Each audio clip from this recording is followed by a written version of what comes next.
কেউ পাশে নাই। এতকাল যাদেরকে আপন আপন আপন বলে সারা জীবন দিয়ে দিল, আজকে সেই বিপদের মধ্যে কেউ পাশে নাই, বরং উপর থেকে দেখছে। যত সময় যাচ্ছে কুমিরটা টেনে টেনে হাতিটাকে একদম জলের নিচে নিয়ে নিচ্ছে, গলা পর্যন্ত ডুবিয়ে দিয়েছে।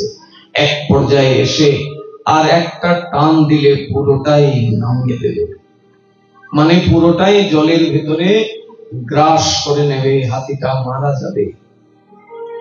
এই অবস্থায় হাতিটা চিৎকার করছে, চিৎকার করে করে একজনকে ডাকছে, কিন্তু কাকে ডাকছে সেটা তার অনুভূতি নাই। অনুভূতি ছাড়াও হয় যদি ডাকটা ডাকার মতো হয়। আর যারা অনুভূতি করে ডাকে তাদের খুব একটা ডাকতে হয় না। কৃষ্ণ এবং কৃষ্ণ নাম, এই দুটার উপলব্ধি অনুভব যার মধ্যে আছে, তাকে খুব একটা বেশি জোরে ডাকতে হয় না। অল্পেতেই ভগবান তার কাছে চলে আসেন, যদি উপলব্ধি হয়। আর উপলব্ধি না হলে ওই ডাকলেও কিছু কাজ হবে না। ওই নিয়মের জন্য করা, কর্তব্যের খাতিরে কথা শুনেছি হরিনাম হচ্ছে কলিযুগের সকলের জন্য, আচ্ছা একটু হরিনাম করি, হরে কৃষ্ণ কৃষ্ণ কৃষ্ণ। আবার দুজন আসলে এর সাথে গল্পও চলছে, হরিনামও হচ্ছে, গাব গপ্পও চলছে, টিভিও দেখা হচ্ছে, মোবাইলও চালানো হচ্ছে। এভাবে করলে আবার যুগের পর যুগ লেগে যেতে পারে। নিষ্ঠার সহিত যারা অনুভূতি করে করেন যে কৃষ্ণ এবং কৃষ্ণ নাম এক, আমি যখন কৃষ্ণকে স্মরণ করব, কৃষ্ণকে যখন ডাকবো, তখন এই জায়গায় কৃষ্ণ ছাড়া কেউ থাকবে না। তখন আমি সম্পূর্ণ ব্রজে বৃন্দাবনে বৃন্দাবনে ভগবানের লীলাভূমিকে স্মরণ করব, এই ভাবনা থাকবে। তখন যদি একদিকে হরিনামও করি আর আরেকদিকে গান গপ্প করি, তাহলে এটা কার্যকারী হবে না। আজকে ওই হাতিটা, তার অনুভূতি নাই সে কাকে ডাকছে, কিন্তু ডাকছে সে, চিৎকার করে করে কান্না করছে। আমি যাদেরকে এতদিন আপন আপন ভেবে সারাটা জীবন দিয়ে দিয়েছি, তারা আমার বিপদের সময় কেউ সহায়তা করছে না। তাহলে এই জগতে কি কেউ একজন নাই যে আমাকে এই মুহূর্তে সহায়তা করতে পারে? যদি কেউ এমন থাকে যিনি আমাকে এই মুহূর্তে সহায়তা করতে পারেন, তিনি অবশ্যই আমার কাছে এখন প্রকট হবেন। চিৎকার করে করে কান্না করে তাকে ডাকছে। হাতি পশু, তার তো চেতনা নাই। ভগবান তো এই জায়গায় তাদেরকে বিমুখ করে রেখেছেন। চেতনা বস্তুটা শুধু আমাদেরকে দিয়েছেন, আর কাউকে নাই। সেই বনের হাতি, তাকে তো আর ভগবান চেতনা দেননি। সে যে জানবে যে ভগবান একজন আছেন, বিপদে পড়লে ডাকলে তাকে পাওয়া যায়, সে তো আর এটা জানে না। কিন্তু না জানলে কি হবে, সে এমন ভাবে চিৎকার করে করে কান্না করে করে ডাকছে, সেই ডাক হরির কর্ণে পৌঁছে গেল। কারণ তিনিও তো কান পেতে বসে থাকেন আমাদের ডাক শুনবার জন্য। আমরা ডাকি না, এটা আমাদের মূর্খতা, এটা আমাদের দুর্ভাগ্য। যদিও বা ডাকি ওই বিশেষ বিশেষ দিনে, সব সময় না। যখন আমার জীবনে বিপদ আসে তখন একটু একটু, যখন ভালো থাকি কে তাকে ডাকে। কিন্তু যদি তাকে ডাকার মতো ডাকা যায়, সামনে আসতে বাধ্য তিনি, আসবেন। নইলে শাস্ত্র মিথ্যা, ভাগবত তাহলে মিথ্যা হয়ে যাবে। সেইভাবে যখন উচ্চেশ্বরে ডাকতে লাগলেন, সঙ্গে সঙ্গে গরুড়কে আহ্বান করলেন ভগবান বিষ্ণু। বলছেন গুরু তৎক্ষণাৎ এই মুহূর্তে চলো আমার সাথে। বলি কোথায় যাবেন? বলি যেতে হবে ত্রিকূট পর্বতে, সেখানে আমার ভক্ত আমায় ডাকছে। গরুড়ের মনে অহংকার, গরুড়ের মনে অহংকার যে তুমি যেতে চাইছো, কিন্তু তুমি তো তোমার শক্তি দিয়ে যেতে পারবে না, আমি তোমাকে সহায়তা করলে তবে তুমি যেতে পারবে।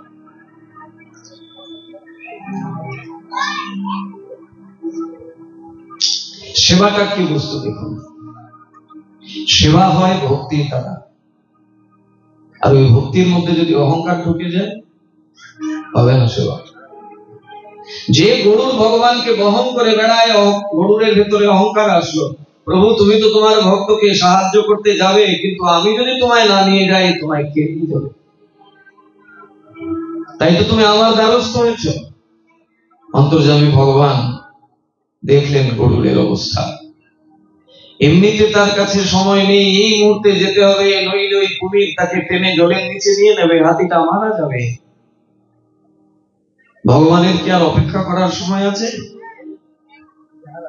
ভগবান কি করলেন, গরুড়ের কাঁধে তার শরীরটাকে রাখলেন।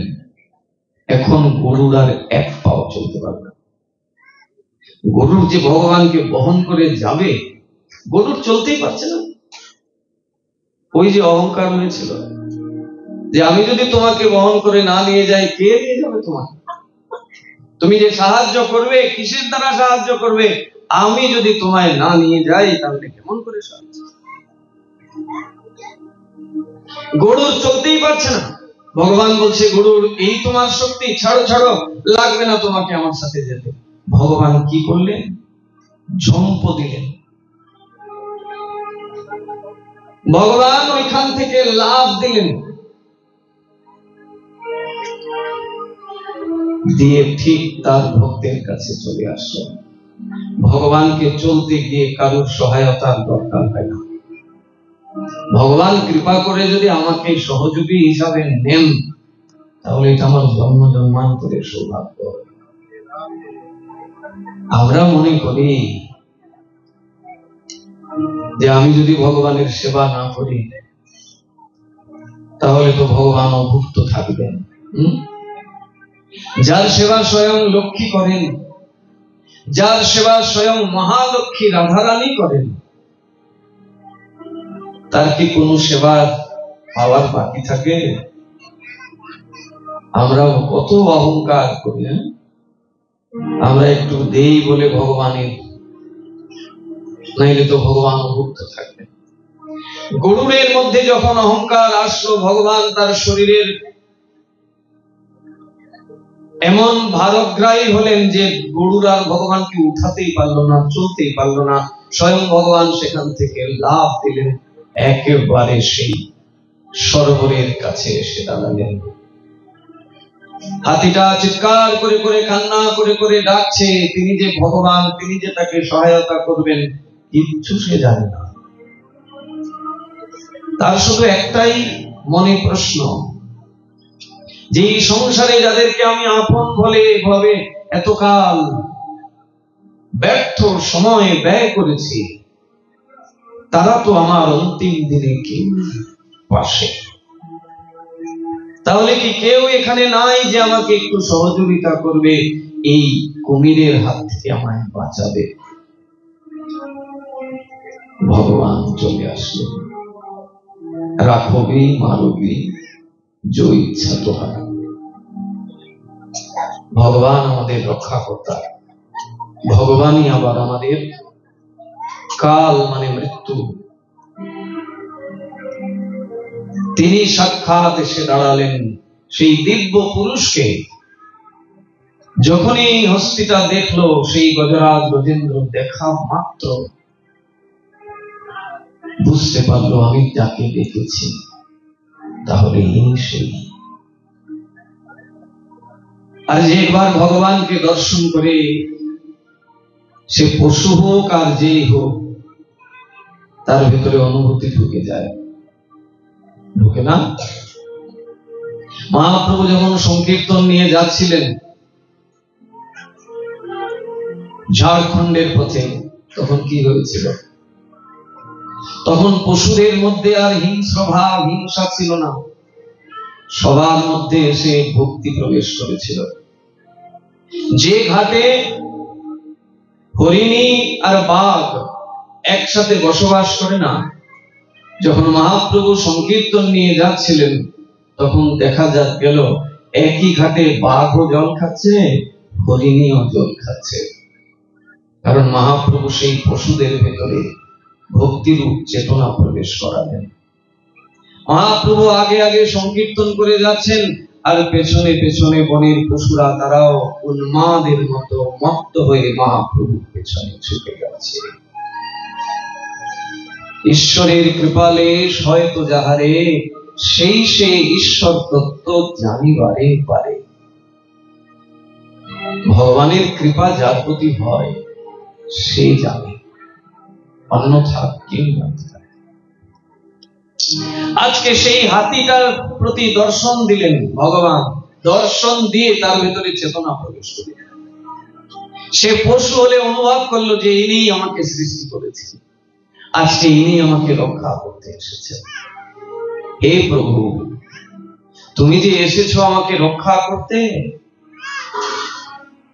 আমার তো তোমাকে দেওয়ার মতো কিছু নেই। আজকে এই বিপদের মধ্যে তুমি এসেছো আমাকে সহায়তা করতে, আমি যে তোমাকে পূজা করব, কি দিয়ে পূজা করব? একে তো আমি বন্ধনগ্রস্ত,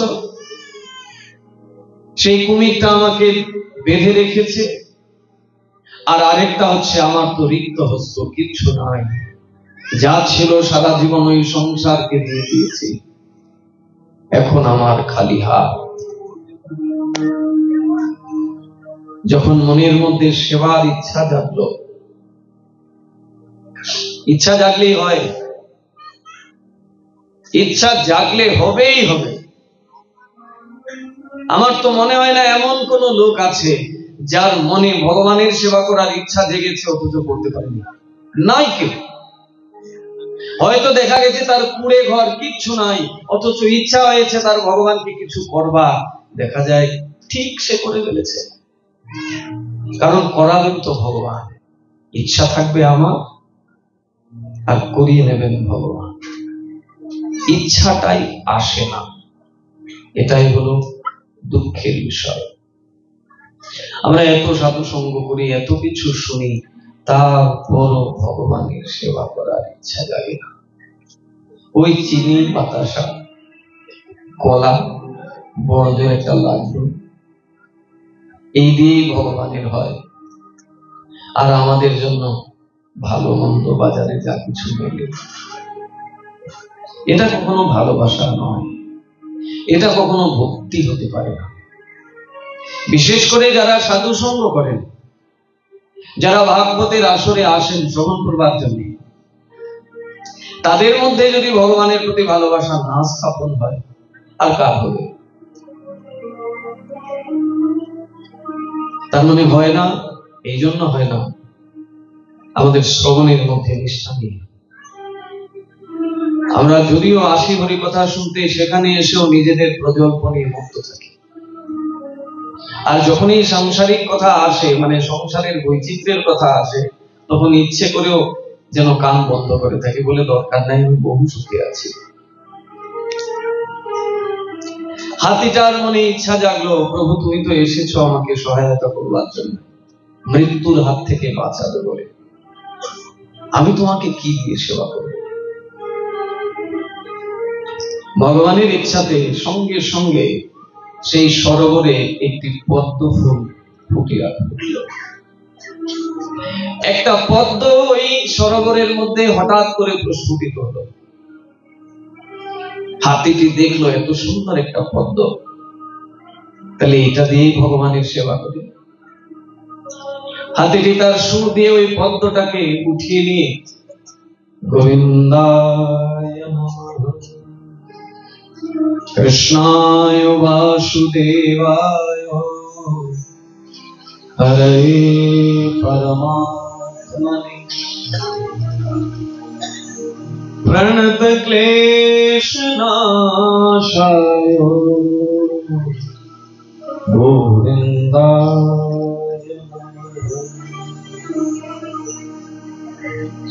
সেই পদ্মটাকে সুরের মধ্যে নিয়ে ভগবান বিষ্ণুর চরণে দিয়ে দিলেন।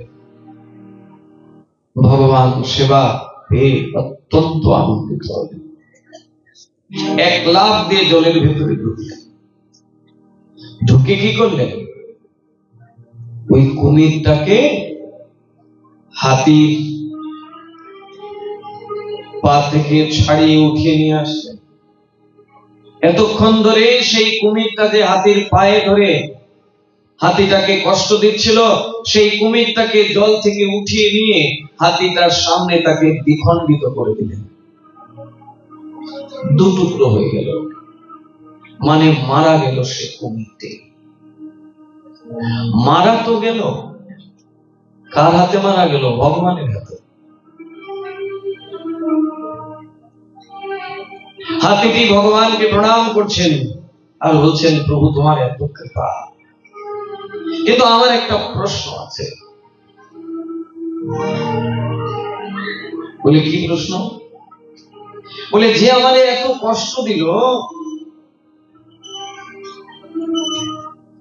সে তো তোমায় ডাকেনি, ডেকেছি তো আমি। আমার ডাক শুনে তুমি এসেছো, অতএব আমাকে উদ্ধার করা তোমার দায়িত্ব। কিন্তু আমি লক্ষ্য করলাম তুমি ওই কুমিরটাকে আগে উদ্ধার করলে। বলে কই, আমি তো কুমিরকে উদ্ধার করিনি। বলে প্রভু আমি তো দেখেছি স্বচক্ষে। কি দেখেছো? বলে যখন তুমি কুমিরটাকে দ্বিখণ্ডিত করেছো, দুটুকরো করেছো, তখন কুমিরের শরীর থেকে একটি আলো তোমার চরণে গিয়ে প্রবেশ করেছে। সেই কুমিরের হৃদয় থেকে একটা দিব্য জ্যোতি তোমার চরণে গিয়ে প্রবেশ করেছে, মানে তোমার করে নিয়েছো তুমি তাকে উদ্ধার করে তুমি তোমার চরণে ঠাই দিচ্ছ। কিন্তু প্রভু তোমার তো উচিত ছিল আগে আমাকে উদ্ধার করা। ভগবান বলছেন কি করব আমিও যে এক জায়গায় আটকা পড়েছি। বলে কোথায়? বলে যে আমার ভক্তের চরণ ধরে থাকে, আমি যে তাকে উদ্ধার না করে থাকতে পারি।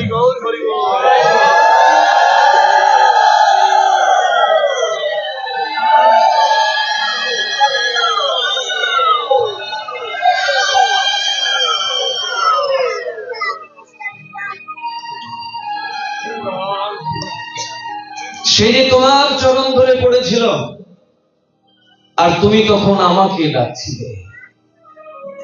সে যদি তোমার চরণ ধরে না তোমাকে আকর্ষণ করতো, তাহলে তো তুমি এইভাবে আমাকে করুণ ভাবে ডাকতে না। সে ধরেছে তোমার চরণ ধরেছে, আর সে যেহেতু তোমার চরণ ধরেছে সেই তো উদ্ধার হবে। ভগবান কুমিরটাকে উদ্ধার করলেন। এবার সেই হাতি, যে হাতিটা ভগবানকে কেঁদে কেঁদে ডেকেছিল, সেই প্রস্ফুটিত পদ্মটা ভগবানের চরণে দিয়েছিল, সেই হাতিটাকে তিনি দিব্য দেহ দান করে তার গোলক বৃন্দাবনে পাঠিয়ে দিলেন, ভগবানের করে নিলেন।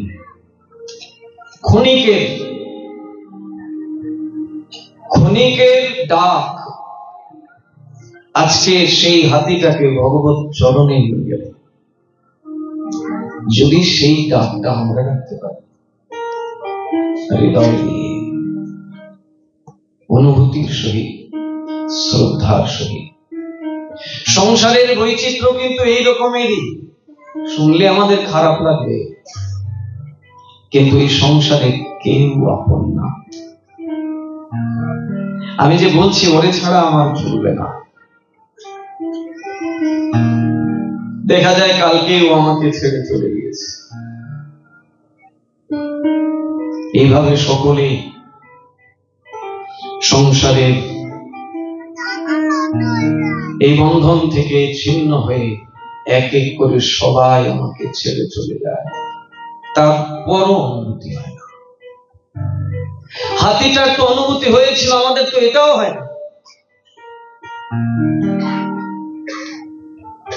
বিশাল বড় একটা বিপদের মধ্যে পড়েছি, চতুর্দিকে যেদিকে তাকাই সেদিকে বিপদ, কোনো দিকে পথ পাচ্ছি না বেরোনোর, তারপরেও ভগবানকে ডাকি। আত্মীয় স্বজন, বন্ধু বান্ধব যারা আছে তাদের পেছনে সময় ব্যয় করি, কিন্তু ভগবানকে ডাকার সময় হয় না। কখন হয়?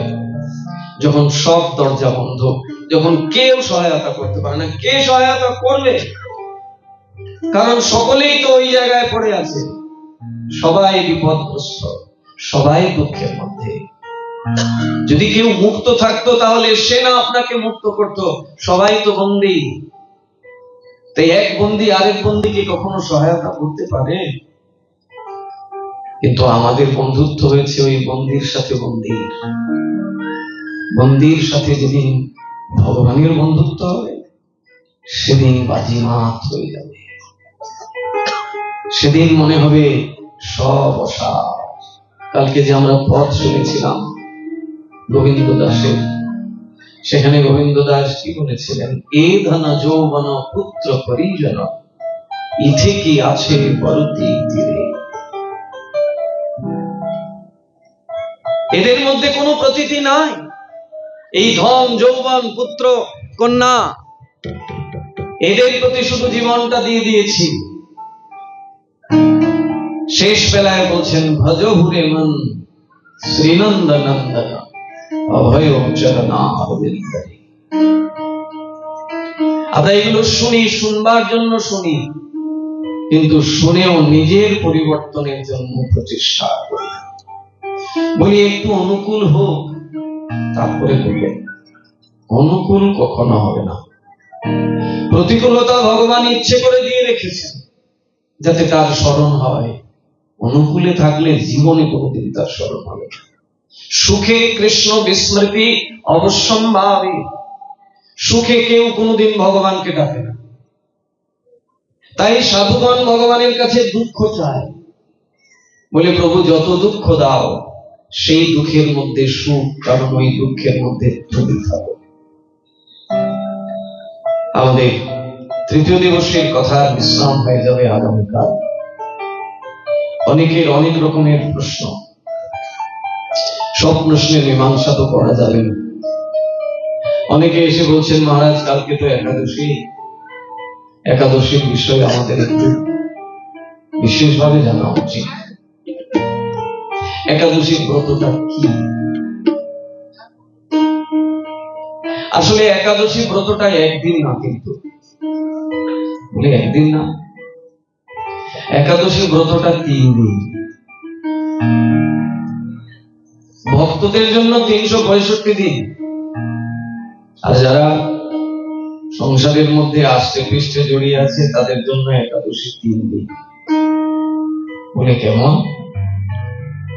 অনেকে আবার দেখা যায় একাদশী কোনো মতে করে, কষ্টে মষ্টে করে, দ্বাদশী দিন যেই পালন করলো না, পালন করে এরপরে বাজার থেকে বড় দেখে নিয়ে আসে। হয়, সব জায়গাতেই দেখা যায়। ওই শুনেছে একাদশী করতে হয়, একাদশী না করলে পাপ ঢুকে শরীরে, ওই কষ্টে মষ্টে একাদশী কোনো মতে করে। আবার শুনেছে দ্বাদশীর পালন যদি সঠিকভাবে না করে তাহলে ব্রত নষ্ট হয়ে যায়, ওই জন্য পালন পর্যন্ত চেষ্টা করে কোনো মতে কষ্ট করে করে। এরপরে আবার সব শুরু হয়ে যায় ভালো মন্দ। এই জন্য একাদশীটা ব্রতটা মূলত 3 দিনের। একাদশীর আগের দিনও ব্রত, একাদশীর দিন তো ব্রত আছেই আছে, আবার একাদশীর পরের দিনও ব্রত। মানে আগের দিনও আপনাকে ভগবানকে নিবেদন করে প্রসাদ পেতে হবে। কঠিন নিয়মের দিকে না গিয়ে আমরা সহজ নিয়মগুলোই শুনবো। কঠিন নিয়ম বললে শেষে মাথা ব্যথা খারাপ হয়ে যাবে। এমনি কত টেনশন, আরো নতুন টেনশন ঢুকে লাভ নেই। শুধু সহজভাবে যেভাবে একাদশী করা যায় সেই পন্থাটাকে আমরা আজকে একটু জানবো। আর একাদশী কিন্তু সকলের জন্য। সকল বলতে একটি বালক বালিকা থেকে শুরু করে বৃদ্ধ বৃদ্ধা সকলের জন্য। 8 বছরের একটি বালক বালিকা থেকে শুরু করে 80 বছরের বৃদ্ধ বৃদ্ধা সকলের জন্য একাদশী। মনোযোগ দিয়ে শুনতে হবে। একাদশী ব্রত 3 দিন হয়। কালকে একাদশী, আজকে দশমী। আজকে থেকেই আমার আহার বিহার আমার মনের মতো করলে হবে না। চব্বর্তেশ্বর লেজ্জ পেয়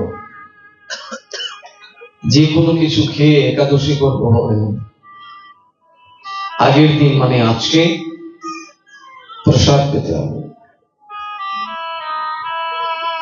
আচ্ছা, যদি কেউ মনে করে যে আমি প্রসাদ পাওয়ার তো আমার সেই সুযোগ নাই, আমার এখনো দীক্ষা আদি কিছু হয় নাই, আমি ভগবানকে কেমন করে নিবেদন করবো, তাহলেও অন্তত নিরামিষ খেতে হবে। অমেধ্য কুমেধ্য আমিষ তো কোনোভাবেই গ্রহণ করা যাবে।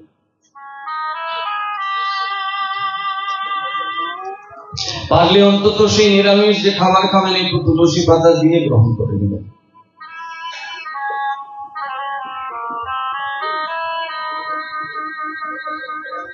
যেখানে যেখানে তুলসীর সম্মান হয়, ভগবান প্রকট হন, সেখানে একটু তুলসী পাতা দিয়ে গ্রহণ করে নেবেন। আজকের দিন, আজকের রাতে কোনোভাবেই আমিষ গ্রহণ করা যাবে না। নেশা জাতীয় কোনো বস্তু আজকের দিনে গ্রহণ করা যাবে না। আজকের দিনে রাত 12টার মধ্যে খাবার দাবার খেয়ে নিতে হবে।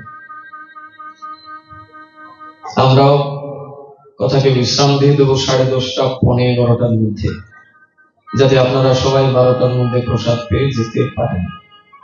যদিও 12টার পরে কোনোদিনও খাওয়া উচিত নয়, কারণ 12টার পরে, রাত 12টা যখন অতিক্রম হয়, তখন সংসারে অসুরদের প্রবেশ হয়। অসুরেরা এসে সংসারে তাদের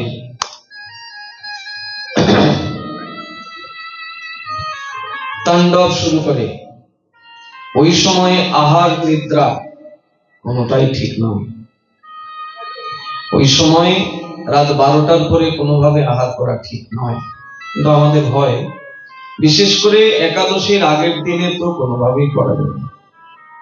রাত 12টার আগে আহার গ্রহণ করে নিতে হবে। শুতে যাওয়ার আগে, ঘুমোতে যাওয়ার আগে ভালো করে দন্ত ধাবন করে শুতে হবে। ভালো করে একদম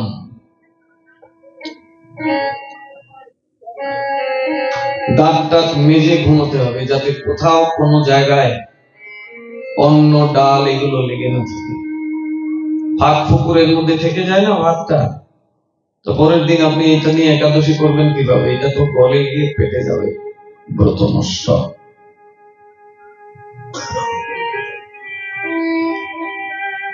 একাদশীর দিন ব্রাশ না করাই ভালো, কারণ যদি রক্তক্ষরণ হয় তাহলে ব্রত নষ্ট হয়ে যায়।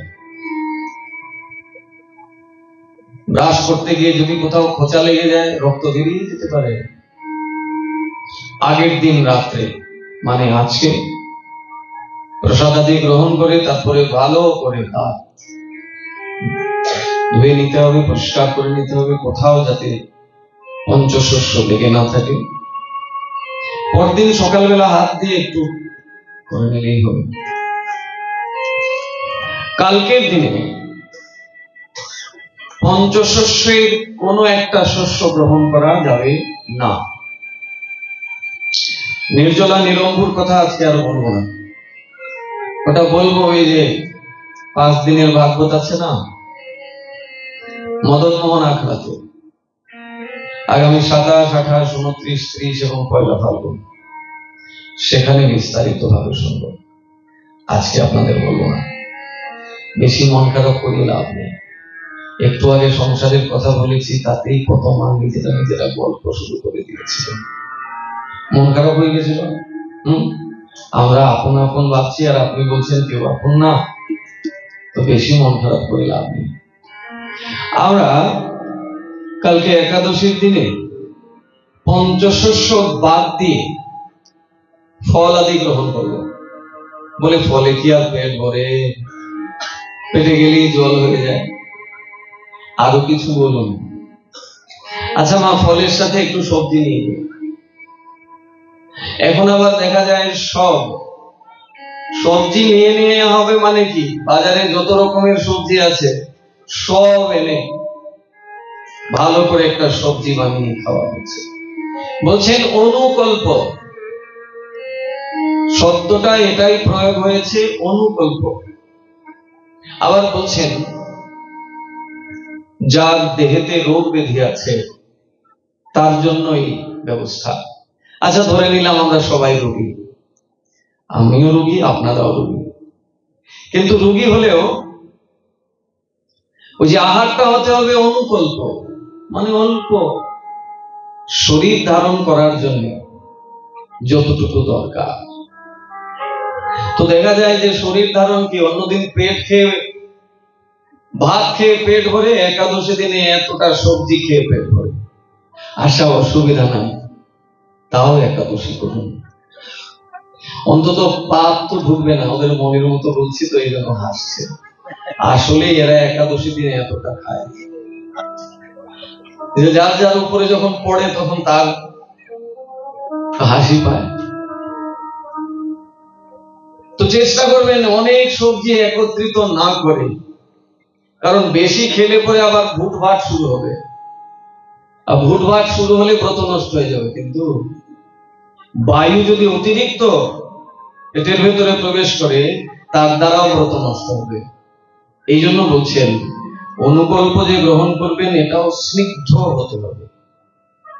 স্নিগ্ধ মানে যেটা পেটের ভেতরে গিয়ে কোন রকমের বায়ু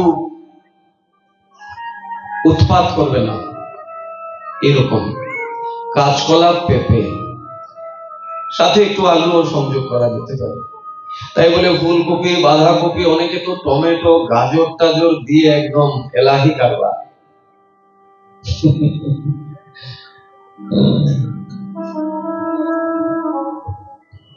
এখন অবশ্য অনেক কিছু পরিবর্তন উন্মুক্ত। আমরা আচার্যদেরকেও এখন আচার্যদের উপরেও নিজেদের ব্যক্তিগত মতকে প্রতিষ্ঠা করি। আগেকার সময় যখন আচার্যগণ একাদশী করতেন তারা একদম হালকা করে একটু পেঁপে, কাঁচকলা, আলু এই দিয়ে সবজি বানিয়ে ভগবানকে দিয়ে গ্রহণ করতেন। ওই 17 রকমের সবজি না নিয়ে শুধু পেঁপে, কাঁচকলা, একটু আলু এই দিয়ে একটু সবজি বানিয়ে নেবেন। তবে কোন রকমের তেল ব্যবহার করবেন না।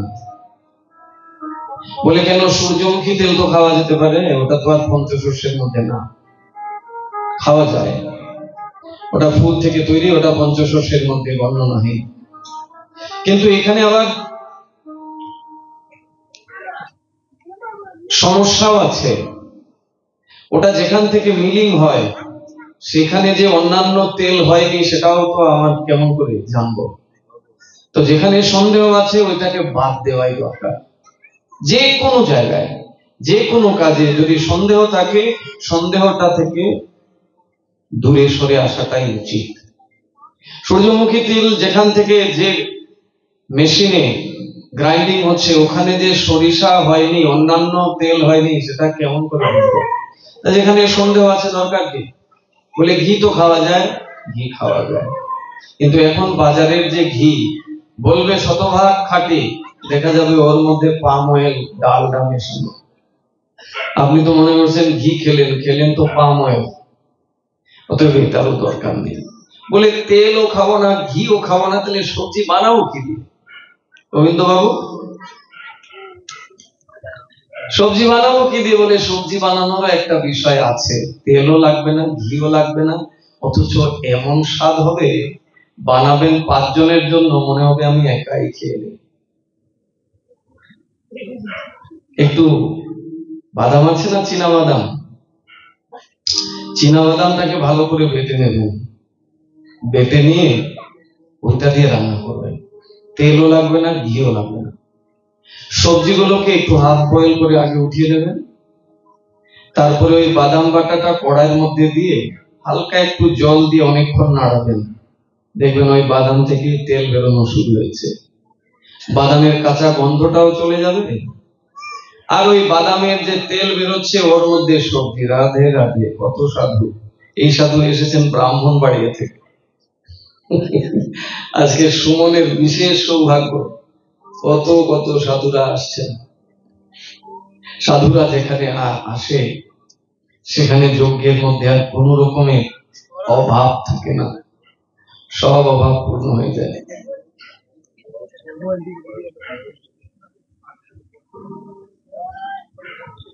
তবে আজকে আমাদের নৃত্য তীর্থ হবে তো হবে, নাইলে এত দূর থেকে বাবা এসেছে, এসে আমার উপরে গজব হবে।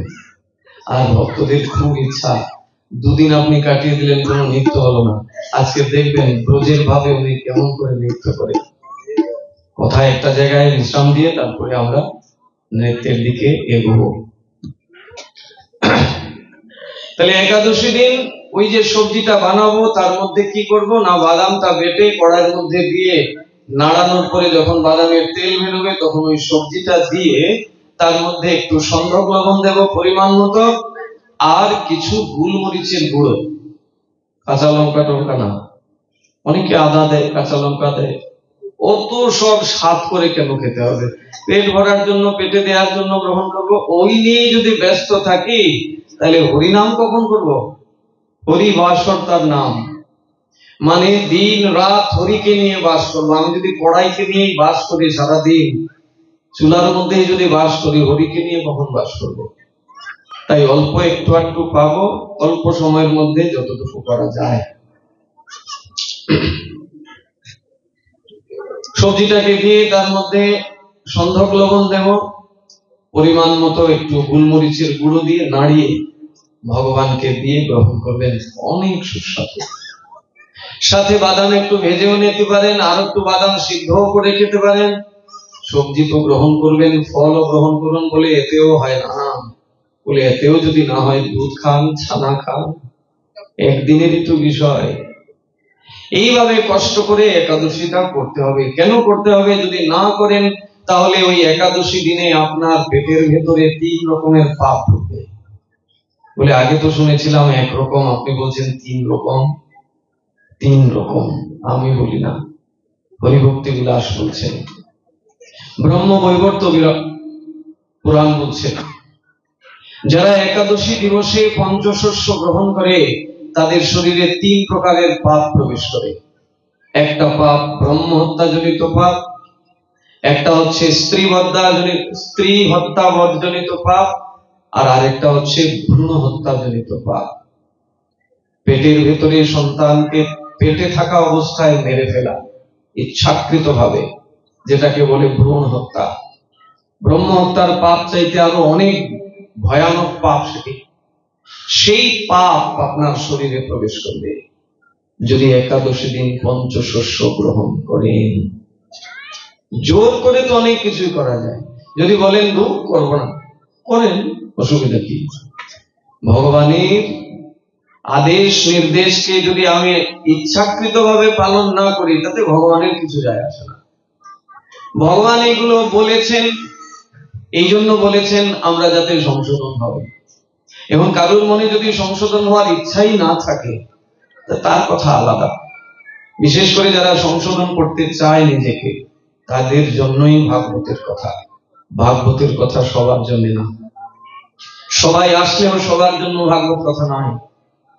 ভাগবত কথা তার জন্য যিনি নিজেকে ভাগবত তৈরি করতে চান, যিনি নিজেকে ভক্ত তৈরি করতে চান, তার জন্য ভাগবতের কথা। তো একাদশী দিনে যদি কেউ পঞ্চশস্য গ্রহণ করে তাহলে তার শরীরে 3 প্রকারের পাপ প্রবেশ করে। প্রথম পাপ ব্রহ্ম হত্যাজনিত পাপ। ব্রাহ্মণকে বধ করলে, গাভীকে বধ করলে যে পাপ হয় সেই পাপ তার শরীরে এসে প্রবেশ করে যদি একাদশী দিনে কেউ পঞ্চশস্য গ্রহণ করে। অনেকে আবার বলে আমার স্বামীকে তো রান্না করে দিতে হয়, বলে ওই রান্না করে দিলেও পাপ হবে। রাধে রাধে। অনেকে আছে না এরকম, বলে আমি তো মাছ খাই না, আমি প্রসাদ পাই, কিন্তু স্বামী কি করবো, স্বামীর জন্য রেঁধে দিতে হয়। বলে রান্না করলেও সমান পাপ হবে, খেলে যা পাপ হয় ওই নিয়ে আজকে বললে মাথা খারাপ হয়ে যাবে। 5টা মানুষ পাপী হয় যারা মৎস্য মাংস ভক্ষণ করে। শুধু সে পাপী না, তার সঙ্গে আরো 4 জন পাপ করে। এগুলো বললে সেগুলো বলবো না, মদন মোহনে রাখা হয়। মদন মোহন থাকবেন, অন্তত আমাকে তিনি রক্ষা করবেন, আর তার মন্দিরে থেকে তার ভক্তদেরকে সেই কথাগুলো বলা উচিত আছে। তাই ওইখানে বলবো কি কে কে দোষী সাব্যস্ত হয়। যারা এই অমেধ্য কুমেধ্য আহার করে তিনি শুধু না, আরো তার সাথে 4 জন যুক্ত আছেন যাদের এই ভয়ঙ্কর পাপ হয়। তাহলে একাদশীর দিনে পঞ্চশস্য গ্রহণ করে একাদশী করতে হবে। একাদশীর দিনে যারা পঞ্চশস্য গ্রহণ করেন, ভাত, রুটি, লুচি, সুজি আদি গ্রহণ করেন, তাদের 3 প্রকারের পাপ লিপ্ত হতে হয়। ব্রহ্মহত্যার পাপ, ব্রহ্মহত্যার পাপ চাইতে আরো ভয়ঙ্কর পাপ হচ্ছে স্ত্রীবধ হত্যা। নিজের স্ত্রীকে বধ করলে যে পাপ, সেই পাপ এসে শরীরে ঢোকে। আর ভ্রূণ হত্যা পাপ, পেটের ভেতরে থাকা সন্তানকে ইচ্ছাকৃত মেরে ফেললে যে পাপ, সেই পাপ এসে প্রবেশ করে একাদশী তিথিতে যদি কেউ পঞ্চশস্য গ্রহণ করেন।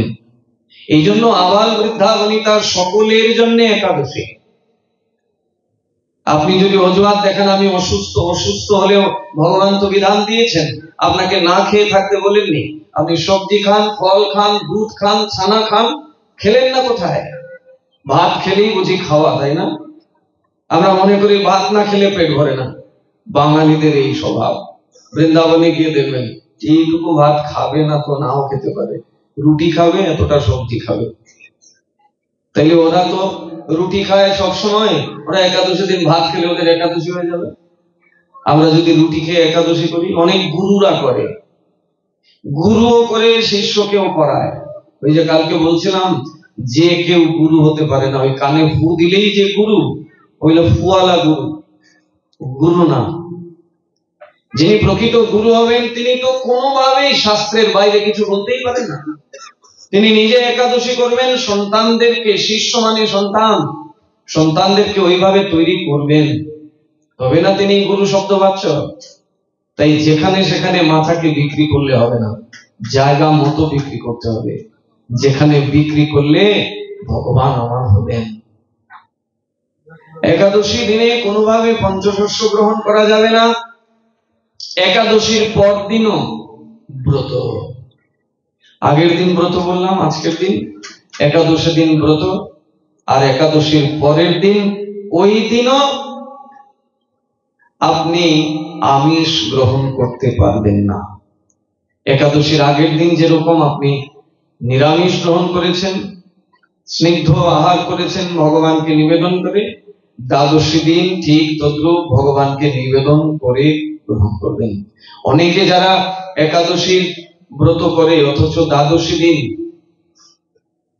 পালন করে আবার ভালো মন্দ খেয়ে নেয়, তার দ্বারা একাদশী ব্রতের কোনো ফল পাবেন না। এটা পুরোটাই নষ্ট হয়ে যাবে। এই জন্য ব্রতটা 3 দিন জানবেন। ভক্তদের জন্য এই ব্রতটা 365 দিন। তারা 365 দিনই ভগবান যেরকম ভালোবাসেন সেইভাবেই তারা চলে। আর যারা আমরা এখন ওই জায়গায় পৌঁছতে পারিনি, আমাদের জন্য 3 দিনের ব্রত। আগের দিন মানে আজকে আমরা নিরামিষ ভগবানের প্রসাদ পেয়ে থাকবো। কালকের দিন কোনোভাবেই অন্ন, রুটি এগুলো গ্রহণ করা যাবে না। পরের দিন আবার ওই একভাবে দিন রাত 24 ঘন্টা যাই গ্রহণ করব, অবশ্যই স্নিগ্ধ আহার হবে, সাত্ত্বিক আহার। তমগুণী আহার, রজগুণী আহার দ্বাদশী দিনও গ্রহণ করতে পারবেন না। আহারও 3 রকম, একটা হচ্ছে তমগুণী আহার, রজগুণী আহার, আর একটা সাত্ত্বিক আহার। সাত্ত্বিক আহার যেটি ভগবান গ্রহণ করেন, আর তমগুণ আর রজগুণ আহার যারা পশুরা গ্রহণ করে। ধর্মহীনা পশুরই সমানা। তাই আমরা যদি এখন অন্যের আহারটাকে আমাদের আহার বলে গ্রহণ করে নেই, তাহলে এটা শাস্ত্রের বিরোধী মত। একাদশীর দিন এইভাবে একাদশী করব, চেষ্টা করব ওই দিন বেশি বেশি করে ভগবানকে ডাকার। কারণ ভগবান কৃপা করে ওই দিন গোলক থেকে ভূলোকে আসেন, ভক্তের নিকটে বাস করবেন বলে স্বয়ং ভগবান নেমে আসেন এই তিথিতে, শুধু অন্য তিথিতে নয়। এই জন্য এটাকে বলছে হরিবাসর তিথি, আবার বলছেন মাধব তিথি। মাধব মানে গোবিন্দের এক নাম মাধব। এই তিথিকেই বলা হলো মাধব তিথি, হরিবাসর তিথি। এই তিথিতে স্বয়ং হরি আমাদের সাথে বসবাস করবেন বলে তিনি নেমে আসেন। আর আমি আমার ব্যস্ততার দোহাই দিয়ে তার কাছে যেতে পারি না। বেশি যদি খান তাহলে কি হবে? ঘুম চলে আসবে, খালি বিছানায় শুতে ইচ্ছা করবে। একাদশী দিন তো রাত্রি দিন দুই বেলায় নিদ্রা নিষিদ্ধ। এটা কি জগতের মানুষ পালন করতে পারবে? তবে একটা পালন করা উচিত, একাদশীর দিন কোনোভাবে দিবা নিদ্রা করা যাবে না, দিনের বেলা কোনোভাবে নিদ্রা করা যাবে না। রাত্রেবেলা ঘুমিয়ে থাকুন, সবকিছু তো আর একদিনে হবে না। আপাতত আমরা ব্রতটাকে এইভাবে পালন করি, ধীরে ধীরে ধীরে ধীরে ভগবানের কৃপা হবে, আরো আরো কঠিন ভাবে আমরা করতে পারবো। তখন এক সময় দেখা যাবে একাদশী দিন আমি কিচ্ছু না খেয়েও থাকতে পারছি, একদম জল গ্রহণও না করে আমি দিব্যি থাকতে পারছি। দেখা যাবে একাদশী দিন দিনেও ঘুমাইনি, রাত্রেও ঘুমাইনি, সারা রাত কীর্তন করে করে ভগবানকে আনন্দ দিয়েছে, আমিও আনন্দ পেয়েছি। মানুষের পক্ষে সম্ভব? যেদিন আমি ভগবানকে ভালোবাসতে জানবো সেদিন সবকিছু সম্ভব। আগে হচ্ছে ভালোবাসা, ভক্তি। ভক্তিস্তু ভগবান। কালকে কি বলছিলাম? ভক্তি রেবৈনং নয়তি, ভক্তি রেবৈনং দর্শয়তি, ভক্তি বশ পুরুষা। ভক্তির দ্বারাই ভগবানকে ভক্তের নিকটে নিয়ে আসা যায়, ভক্তির দ্বারাই ভক্তকে ভগবান দর্শন দান করেন, ভক্তিতেই তিনি বশীভূত হন। ভক্তি মানেই হলো ভালোবাসা। আমাদের যে ভালোবাসা সংসারের প্রতি, ওই হাতির মতো ওই ভালোবাসাটাকে সংসার থেকে উঠিয়ে গোবিন্দের চরণে দিতে হবে।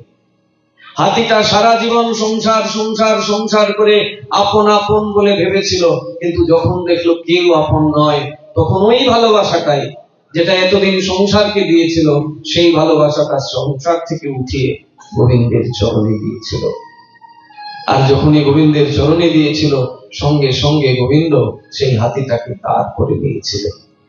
আমরাও সেই ভগবানেরই সন্তান। আমরা শুধু ভগবানকে নিজেকে দিতে হবে, শরণাগত হতে হবে তার চরণে। শ্রীমৎ মহাপ্রভু এই কলিযুগে আমরা যারা ভক্ত সঙ্গ করি, আমাদের জীবনের প্রথম লক্ষ্য থাকবে মহাপ্রভু আমাদেরকে যা শিখিয়েছেন সেটার বাইরে আমাদেরকে নতুন করে কিছু শিখতে হবে না। মহাপ্রভু যে শিখিয়েছেন সেটাই আমরা শিখব এবং সেই নিয়মেই আমরা চলব। প্রভু যে নাম শিখালো সেই নাম গাও, অন্য নামের মহিমা সব ওই নামে পাও। প্রভু কোন নাম দিয়েছেন কলিযুগে? হরে কৃষ্ণ কৃষ্ণ কৃষ্ণ হরে হরে, হরে রাম রাম রাম হরে হরে। এটাই হলো মহামন্ত্র। যে কোনো মন্ত্রকে মহামন্ত্র বলা যায় না। এই কলিযুগে কিন্তু অনেক জায়গায় অনেক বিড়ম্বনা দেখা যায়, অনেক মন্ত্রকে মহামন্ত্র বলে প্রতিষ্ঠা করার চেষ্টা চলে, কিন্তু এটা মহাপ্রভুর বিরোধী ধর্ম। ভজনিতাই গৌর রাধে শ্যাম জপ হরে কৃষ্ণ হরে রাম, এটা কখনো মহামন্ত্র হতে পারে না। কিন্তু দেখা যায় এইটাকেও মহামন্ত্র বলে চালিয়ে দিচ্ছে, কখনোই না। এটা একজন সাধু, তিনি তার শিষ্যদেরকে, তার ভক্তদেরকে বলছেন ভজ নিতাই গৌর রাধে শ্যাম। নিতাই এবং গৌরের স্মরণ করতে বলছেন, রাধে শ্যাম মানে রাধা কৃষ্ণের আরাধনা করতে বলছেন। আমি যদি এই মন্ত্রটাকে মহামন্ত্র বানিয়ে দিই, তাহলে মহামন্ত্র শব্দকে অপমান করা হবে। মন্ত্র অনেক আছে জগতে, কিন্তু মহামন্ত্র একটাই, হরে কৃষ্ণ কৃষ্ণ कृष्ण कृष्ण हरे हरे हरे राम राम राम हरे हरे। प्रभु कहे कहिला ए महामंत्र इहा जपुगिया सबे करिया निर्बंध। प्रभु जे नाम शिखालो সেই নাম গাও, অন্য নামের মহিমা সব সেই নামে পাও। মহাপ্রভু নিজে দিয়েছেন এই মন্ত্র, আর এটাকেই মহামন্ত্র বলেছেন। মহাপ্রভু তিনি কোনো মানুষ, তিনি সাধারণ কোনো মহাপুরুষ নয়, তিনি সাক্ষাৎ গোলকপতি ভগবান, পরম ভগবান।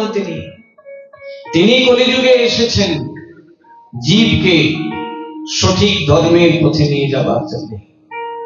সেখানে তিনি বলে দিয়েছেন কলিযুগের জীবের ইষ্ট কে হবে। কালকে আমরা শুনেছিলাম না যে আমরা ভালোবাসতে পারি অনেককে। মাতা কালীর প্রতি কারোর ভালোবাসা আছে, থাকুক না। কেউ দুর্গাকে ভালোবাসে, থাকুক সেখানে ভালোবাসা, কিন্তু শ্রেষ্ঠ ভালোবাসা, সর্বোপরি ভালোবাসা ভগবানকে দিতে হবে, কারণ তিনি আমাদের ইষ্ট। ইষ্ট নিষ্ঠা যদি না থাকে তাহলে যার সেবা করছি তিনিও আমার প্রতি প্রসন্ন থাকবেন না। মা তো পরম বৈষ্ণবী, দেবাদিদেব মহাদেব পরম বৈষ্ণব, তিনি আমাকে মুহূর্তের মধ্যে কৃষ্ণ কৃপা করে দিতে পারেন, কিন্তু আমি তো তার কাছে এটা চাই না। আমি চাই ধন জন যৌবন। তিনি আমাদেরকে এটাই দেন, কারণ ইষ্টের প্রতি নিষ্ঠা নাই তো। ইষ্টের প্রতি যদি নিষ্ঠা থাকে তাহলে এই মাই সবকিছু দিয়ে দেবেন, মানে গোবিন্দের চরণে যাওয়ার জন্য যা কিছু দরকার তিনি ঠিক করে দেবেন ব্যবস্থা। আমাদের ইষ্ট ওই যে বলে দিলেন, আরাধ্য ভগবান ব্রজেশ তনয়। কলিযুগের জীবের আরাধ্য কে হবে না? ব্রজেশ তনয় তদ্ধাম বৃন্দাবনম। পরিষ্কার করে বলছেন যাতে জীবের কোনো সংশয় থাকে না।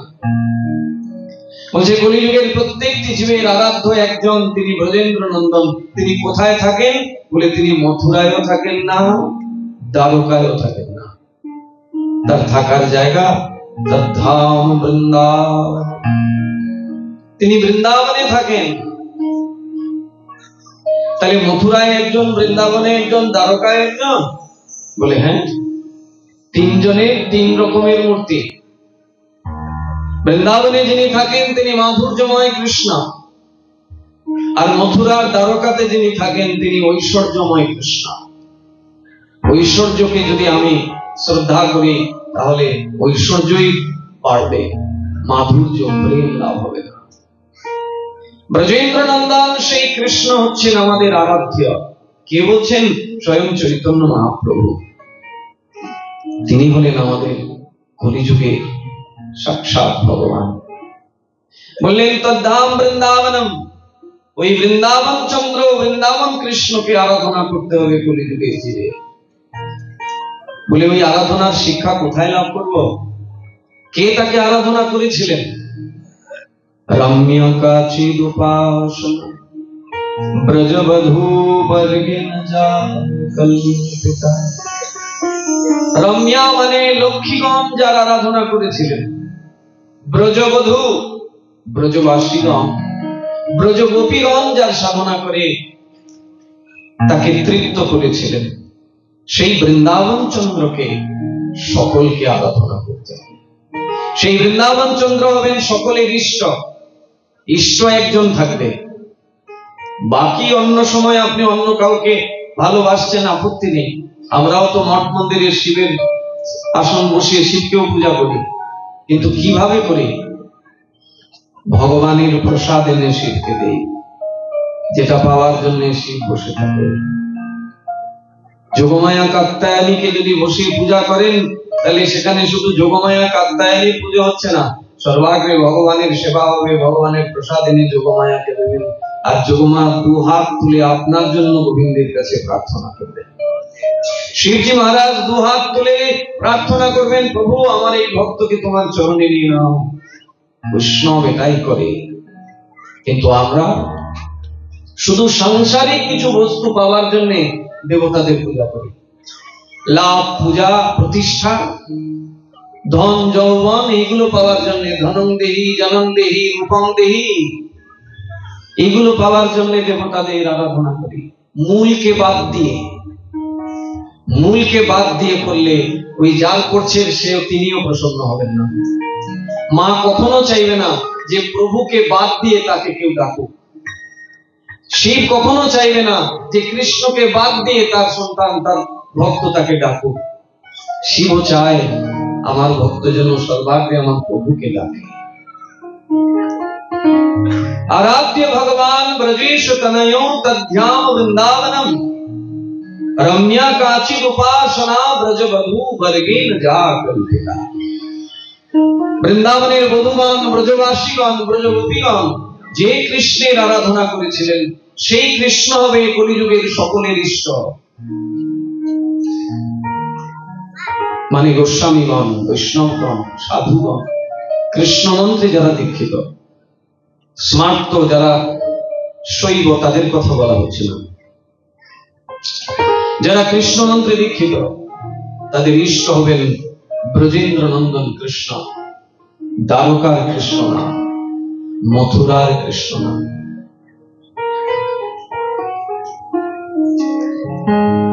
আমাদের বৃন্দাবনে অনেক সিদ্ধ মহাত্মারা আছেন না, এর মধ্যে একজন সিদ্ধ মহাত্মা কৃষ্ণদাস বাবাজি মহারাজ গোবর্ধন পরিক্রমা করতে উদ্ধব কুণ্ডের পাশে তার সমাধি। সেই কৃষ্ণদাস বাবাজি মহারাজ সারা জীবন ব্রজমণ্ডলে সাধনা করলেন বৃন্দাবনে। এক সময় কি মনে হলো যে ভগবানের তো আরেকটা লীলাস্থান আছে, রাজা হয়েছিলেন দ্বারকায় গিয়ে, তাহলে একটু দ্বারকা ঘুরে আসি। সিদ্ধ বাবা কৃষ্ণদাস বাবাজি মহারাজ ভালো করে হৃদয়ঙ্গম করতে হবে বিষয়টা। আমাদের ইষ্ট নিষ্ঠা যদি নড়বড়ে হয়ে যায় তাহলে বিড়ম্বনা হবে। সিদ্ধ মহাত্মা কৃষ্ণদাস বাবাজি মহারাজ সর্বক্ষণ রাধা গোবিন্দকে পাশে নিয়ে সেবা করেছেন। সাক্ষাৎ সেই কৃষ্ণদাস বাবাজি মহারাজের মনে হলো যে একটু দ্বারকা ভ্রমণ করব।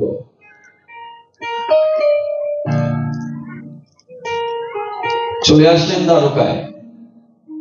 কৃষ্ণ যেখানে রাজ ঐশ্বর্যভাবে সেবিত হয়েছিল, সেই দ্বারকায় যখন কৃষ্ণদাস বাবাজি আসলেন, দ্বারকায় রুক্মিণী, সত্যভামা, জাম্ববতী এদের বাস। যেখানে কৃষ্ণের দেহ ছিল বটে, কিন্তু কৃষ্ণ তার সত্তাটা বৃন্দাবনে ছিল, দেহটা শুধু ছিল রুক্মিণী সত্যভামার সাথে। ওইখানে বসে বসেও রাধার নাম নিয়েছেন, ওইখানে শুয়ে শুয়ে চিত্রা, চম্পকলতা, তুঙ্গবিদ্যা এদের স্মরণ করেছেন। কারণ কৃষ্ণ এদেরকে ছাড়া এক মুহূর্ত থাকে না। আজকে ওই সিদ্ধ কৃষ্ণদাস বাবাজি মহারাজ দ্বারকায় গেলেন। যখনই দ্বারকায় গেলেন, রুক্মিণীর গণরা যারা ছিলেন তারা এসে কৃষ্ণদাস বাবাজির তিলকটা রুক্মিণীর তিলক দিয়ে দিলেন। যেই দিলেন কি হলো, কৃষ্ণদাস বাবাজি মহারাজ বৃন্দাবনে ফিরে আসলেন। পরে ফিরে আসার পরে এখন আসনে বসলে আর স্মরণ হয় না, কোন লীলা স্মরণ হয় না। নিশ্চয়ই তিনি চিন্তা করলেন যে আমার অপরাধ হয়েছে। কি অপরাধ? কি অপরাধ না, ওই যে আমার ধামের নিষ্ঠা নষ্ট হয়ে গেল, আমার ইষ্টের প্রতি নিষ্ঠা নড়বড়ে হয়ে গেল, এই জন্য আমার কৃষ্ণ স্মৃতি হচ্ছে না। আমি আসনে বসেও ভগবানের রূপ দর্শন করতে পারি না। যে ভগবান আমার নিকটে চলে আসেন, আমি যখন তাকে ডাকি সেই ভগবানকে সঠিকভাবে ডাকতেও পারছি না আমি। তার মানে অপরাধ হয়েছে। কি অপরাধ? আমি যে বৃন্দাবন ছেড়ে চলে গেছিলাম দ্বারকায়। এখন কি করলেন? আসনে বসে তার বিরহ জ্বালা এমন ভাবে হতে লাগলো, শরীরে আগুন অগ্নি উৎপন্ন হলো। দেখা গেল একদম পা থেকে শুরু করে সারা শরীর পুড়ে গেল, ছাই হয়ে গেল কৃষ্ণদাস বাবাজি মহারাজের, যিনি বৃন্দাবনের সিদ্ধ মহাত্মা। রাধে রাধে। পা থেকে একদম গলা পর্যন্ত পুরো শরীর দাউ দাউ করে আগুন উঠে সারা শরীর জ্বালিয়ে ফেললো, শুধু এই জায়গাটাকে জ্বালাতে পারলো না। এই জায়গাটা কেন জ্বালাতে পারলো না? না, এই জিহ্বা দিয়ে হরে কৃষ্ণ উচ্চারণ হচ্ছিল। কৃষ্ণদাস বাবাজি মহারাজ ভগবানকে দর্শন করতে পারছেন না, বিরহ অনলে জ্বলছেন, আর নিরন্তর ভগবানকে ডেকেছেন। সারা শরীর পুড়ে ছারকার হয়ে গেছে, কিন্তু এই জায়গাটা পড়ে না। আরেকজন সিদ্ধ বাবাজি মহারাজ ছিলেন, মধুসূদন দাস বাবাজি মহারাজ। তিনি দেখলেন, তিনি বুঝতে পারলেন, সঙ্গে সঙ্গে তিনি কি করলেন? একটা প্রজ্বলিত দীপ কৃষ্ণদাস বাবাজি মহারাজের মাথায় রেখে দিলেন। কৃষ্ণদাস বাবাজি মহারাজ পুরোপুরি তার ধ্বংস অবশেষ হয়ে গেল। তিনি সিদ্ধ মহাত্মা, তিনি সর্বক্ষণ ভগবানের সাথেই বসবাস করেছেন, এতে কোনো সন্দেহ নেই। কিন্তু এর দ্বারা আমাদের শিক্ষা অনেক। আমাদের ইষ্টনিষ্ঠা যদি একটু নড়বড়ে হয়, তাহলে কিন্তু আমাদের জীবনেও কৃপা আসবে না, ভগবান আমাদের প্রতি রুষ্ট হয়ে যাবেন। চৈতন্য মহাপ্রভু আমাদের ইষ্টকে নির্ণয় করে দিয়েছেন। আমাদের ইষ্টদেব কে হবেন? কৃষ্ণ তো অবশ্যই, কিন্তু কোন কৃষ্ণ? বৃন্দাবনের কৃষ্ণ, যাকে সাক্ষাৎ যশোদা মা সেবা করেছেন, যাকে গোপীগণ সখীগণ সেবা করেছেন, যাকে রাধারানী সেবা করেছেন। রম্যা কাচিদ উপাসনা ব্রজবধূ বর্গে जाकर कृष्ण जिनका नाम है, गोकुल जिनका धाम,